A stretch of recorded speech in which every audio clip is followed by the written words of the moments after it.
to our channel Gokul Official. இன்னைக்கு நம்ம சேனல்ல என்ன பார்க்க போறோம்னா வாட்ச் அன்பாக்சிங் தான்.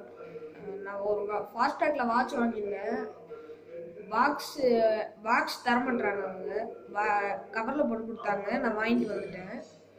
இப்போ அந்த வாட்சை அன்பாக்சிங் பண்ணி தரேன். இந்த வாட்ச் தான் மான்ஸ்டர்னு போட்டுருக்கு.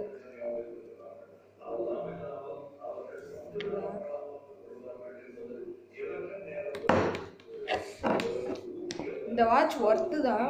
800 இருந்துச்சு, நல்லா ஒர்த்து தான். ஃபாஸ்டாக்ல எந்த வாட்ச் வேணாலும் வாங்கலாம். இந்த வீடியோ பிடிச்சிருந்துச்சுன்னா லைக் பண்ணுங்கள், ஷேர் பண்ணுங்கள், மறந்துடாமல் கமெண்ட்